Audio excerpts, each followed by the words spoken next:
WhatsApp guys, this is me Lovejeet Arora. स्वागत है आप सभी का आज की इस क्लास के अंदर। आज आप इस वीडियो का थंबनेल देख करके आए हैं कि भाई मैं आपको बताने वाली हूँ कि बिना ट्यूशन के आप कैसे आईपी के अंदर 100 में से 100 है जो स्कोर कर सकते हो। तो बिल्कुल स्वागत है आप सभी का। और चलिए एक ओवरऑल सब्जेक्ट को थोड़ा सा उठाते हैं। अगर आईपी सब्जेक्ट की बात करें, देखो ये सब्जेक्ट है आपका टोटली प्रैक्टिकल बेस्ड सब्जेक्ट है। इसके अंदर आपकी एक प्रोग्रामिंग लैंग्वेज है जो आपने 11th क्लास में सीखी होती है, जिसका नाम है जी पाइथन। उसके बाद में आप एक एसक्यूएल लैंग्वेज है जिसको आप सीख चुके होते हैं 11th क्लास में, उससे रिलेटेड चीजें हैं। ठीक है, अगर ओवरऑल मैं आपके सब्जेक्ट को उठा करके देखूं तो टोटली ये डिपेंड करता है कि आपने कितनी प्रैक्टिस कर रखी है। प्रैक्टिकल सब्जेक्ट है टोटली। ऐसा होता है कि कुछ सब्जेक्ट्स होते हैं जो थ्योरी वाले होते हैं, यहाँ पर तो आपके पास में थ्योरी के अंदर भी जो चीजें हैं ना वो भी आपको प्रैक्टिकल बेसिस पर ही पूछी जाएंगी, राइट।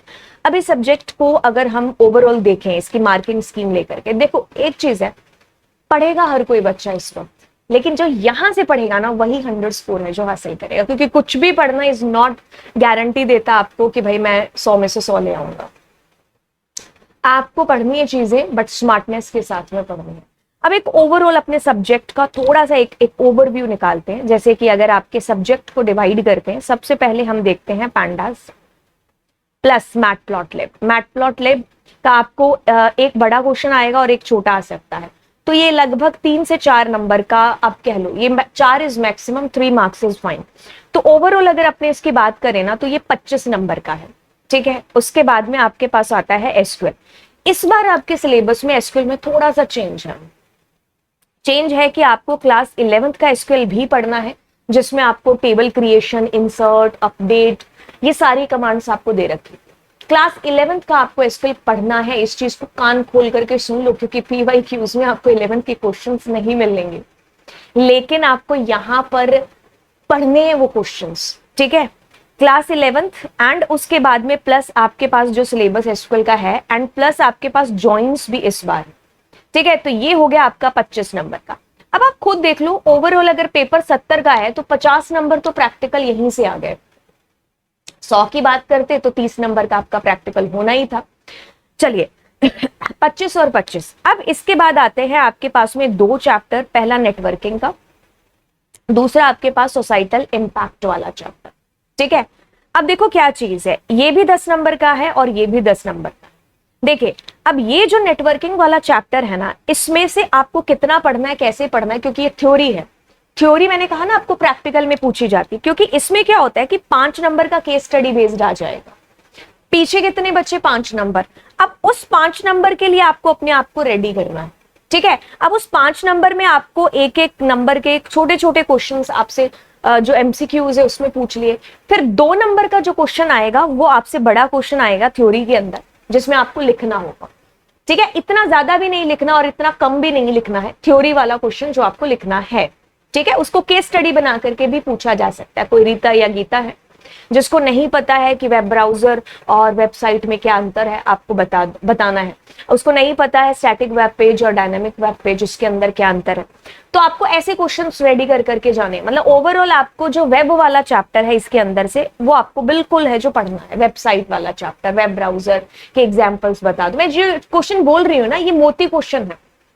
ठीक है, आपके इसी में से क्वेश्चन फंस जाएंगे, जितने मैंने अभी तक बोले हैं क्वेश्चन, उसके अंदर से भी आपके क्वेश्चन फंस जाएंगे, गारंटी है ये।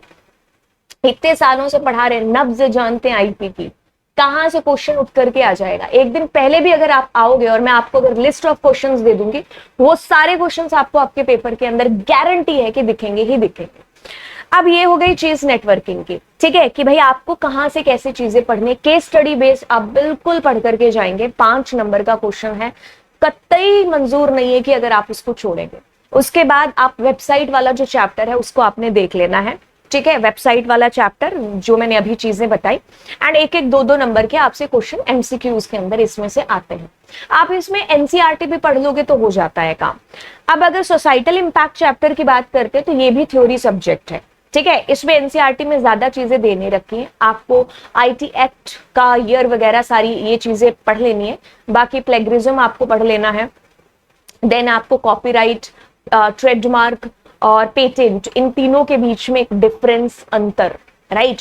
फिर आपका जो लास्ट इसके अंदर आता है ई वेस्टेज, है ना, तो उसके थोड़े बहुत आपको जो टर्म्स है उसको थोड़ा सा याद करना है। मेरे ख्याल से अगर इसमें अगर आप पीवाईक्यूज को भी देखोगे ना तो आपको अंदाजा लग जाएगा कि भाई क्वेश्चन फंसने कहां से वाला है, क्योंकि इसमें से कोई भी बड़ा क्वेश्चन नहीं आता है। ये 10 नंबर आपको छोटे छोटे क्वेश्चन में ही डिवाइड होकर के मिलेंगे, ठीक है। कोई ऐसा बड़ा क्वेश्चन आपको लिखने में नहीं आएगा इसके अंदर, छोटे छोटे एमसीक्यूज में ही आपको कह दो कि ये क्वेश्चन पूछ पूछ के अपने 10 नंबर कंप्लीट कर ले, ठीक है। तो इट मींस कि इसमें नंबर ऑफ क्वेश्चंस ज्यादा बढ़ सकते हैं। द थिंग इज दैट कि कोई बड़ा क्वेश्चन आएगा नहीं लिखने के लिए, ना ही प्रैक्टिकल बेस्ड है, तो छोटे क्वेश्चंस के अंदर ही ये आपको फंसा लेगा। तो प्लेगरिज्म की डेफिनेशन हो गई, ठीक है, कॉपीराइट की डेफिनेशन हो गई, पेटेंट की डेफिनेशन हो गई, ट्रेडमार्क की डेफिनेशन हो गई, डिजिटल फुटप्रिंट, उनके डिफरेंस टाइप्स, ये सारी चीजें आपको देख करके जानी है। जो छोटी छोटी टर्म्स है जुबान पर रखनी है, इसका मतलब ये है साइबर बुलिंग, ये सारी जो भी साइबर क्राइम से रिलेटेड छोटी छोटी टर्म्स है ये आपको पढ़नी है, ठीक है। अब इसके आप नोट्स भी बना सकते हो अपने खुद के, इन दोनों चैप्टर्स के, ठीक है। अब हम यहां पर आ गए कि भाई ये 10 और 10 नंबर हमारे हो जाएंगे। अब देखो इन जो है ना 10 और 10 को, इसको आपको ज्यादा देखने की जरूरत नहीं है।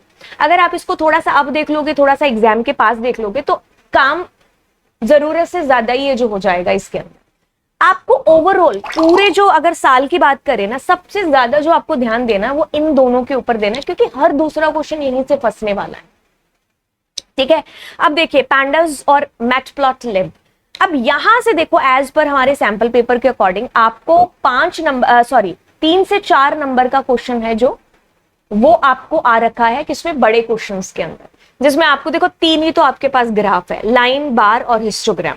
तीनों के थोड़ा सिंटेक्स आपको ध्यान में रखना, और जितने भी इनके अंदर प्रॉपर्टीज एट्रीब्यूट्स यूज होते हैं वो आपको सारे के सारे देखने। ज्यादा टफ नहीं है, आप एनसीईआरटी को भी उठा करके देखोगे तो हो जाएगा काम इसके अंदर से, ठीक है। अब पैंडास के अंदर 2 चीजें रह गई, कौन सी, एक तो डेटा फ्रेम रह गया और एक सीरीज रह गई, है ना। अब डेटा फ्रेम और सीरीज देखो, ओवरऑल क्वेश्चंस की बात करें तो इसके अंदर अगर आपको एक बार, मतलब आपने एक बार वन शॉट देख लिए किसी भी मतलब ऑफ कोर्स मैं अपना चैनल आपको रेकमेंड करूंगी इसके लिए, वन शॉट मैंने इसके डाल रखे हैं, तो आपने क्या करना है कि वन शॉट देख लेना। वन शॉट से क्या होगा कि आपको कंसेप्ट थोड़े से याद रह जाएंगे। देन आपने क्या करना है, जितना हो सके पीवाईक्यूज उठा करके लगाना है, जितना हो सके इनके क्वेश्चंस को फंसाने के लिए। पैंडास के क्वेश्चंस आपको, मैंने जितने भी चीजें देखी ना उसमें से मैंने ये चीज देखी है कि इसके क्वेश्चन जब एमसीक्यूज में आते हैं ना तो खतरनाक क्वेश्चन बन के आते हैं, क्योंकि तुम्हें ऐसा लगता है कि ये भी आंसर हो सकता है, ये भी हो सकता है, ये भी हो सकता है, क्योंकि बहुत वेज है ना प्रोग्रामिंग में एक चीज को करने के। तो इसलिए आप अगर उस कंफ्यूजन को खत्म करना चाहते हैं तो नंबर ऑफ क्वेश्चंस के साथ में आपका मिलना बहुत जरूरी है, ठीक है। तो वन शॉट्स आर इनफ। जैसे आपने वन शॉट कर लिए कि आपको पता चल गया कि अच्छा कंसेप्ट आपका डन है, देन आप क्या कर सकते हो, इसके पीवाईक्यूज को जितना हो सके आप उतना लगाओ, राइट। एंड अब एसक्यूएल की बारी आती है। एसक्यूएल के ऊपर आपको मेरा 11th का वन शॉट मिल जाएगा, आपको वन शॉट मिल जाएगा जैसे में मैंने पूरा का पूरा 12th पढ़ा रखा है, ठीक है। तो वन शॉट इज इनफ, मैं कहूंगी मोर देन इनफ, क्योंकि मैंने उसमें वन शॉट में जितने भी वन शॉट देखोगे ना, मैंने उसको ऊपर से नहीं पढ़ाया है, मैंने उसको डिटेल में ही आपको जल्दी जल्दी में चीजें कवर अप है जिसके अंदर कराई है, राइट। तो मेरे जो वन शॉट है वो मोर देन इनफ मैं जरूर कहूंगी। अच्छा, अब आपने एसक्यूएल करने के बाद इसके भी आप पीवाईक्यूज है जिसको उठा के लगाओगे, इसमें तो गारंटी है कि आपके एज इट इज टेबल भी फंस जाती है एसक्यूएल के अंदर। जो टेबल आपको पिछले साल मान लो 2020 के पेपर में मिली, वो आपको 23 के पेपर में बिल्कुल दिखने को मिल सकती एज इट इज टेबल उठ करके, ठीक है। तो अब आप क्या करेंगे ओवरऑल अगर हम देखें, अभी हमारा जो है काफी टाइम एग्जाम को पड़ा है, ज्यादा जो है हमें टेंशन लेने की जरूरत नहीं है। देखो इन चैप्टर्स को तो आप एक बार के लिए होल्ड पर डाल सकते हो क्योंकि ये थ्योरी सब्जेक्ट्स हैं, ठीक है। तो ठीक है, आप इसको दिसंबर के लिए टाइम में रख सकते हो या दिवाली की छुट्टियों में, या आप ऐसे टाइम पर इसको टाइम पर रख सकते हो। मे भी हो सकता है तुम मेरा ये वीडियो देख रहे हो जब एग्जाम आसपास हो, तो मैं तुम्हें कहूंगी कि इसकी जो है ना डेफिनेशंस उसको लिख लो, ठीक है। और उसको मतलब जैसे आप एक वन शॉट चला रहे हो और मैं आपको डेफिनेशन बता रही हूँ कि व्हाट इज डिजिटल फुटप्रिंट, तो आप अपनी लैंग्वेज में उसको लिख लो। देन मैंने तुम्हें बताया कि इसके 2 टाइप है, active digital footprint and passive. दोनों में अंतर क्या है, अपनी लैंग्वेज में लिख लो। तो ये जो खुद के नोट्स बनाते हो ना, मैं कहूंगी यार ये मोती नोट्स हैं, कोई भी दुनिया के नोट्स इसके लिए आप मतलब इसको मतलब बीट नहीं कर सकते, जो आप ऐसे खुद के नोट्स बनाते हो तो वो एकदम अमृत का काम करते हैं एग्जाम से पहले। ये मेरा मानना है, क्योंकि मैं अपने एग्जाम्स में खुद के ही नोट्स हैं, जो जैसे अब मेरा एग्जाम है कल, है ना, आज क्या करूंगी, तो आज मैं वो अपने वाले नोट्स से सारा उसका रिवीजन है जो बार बार कर लूंगी।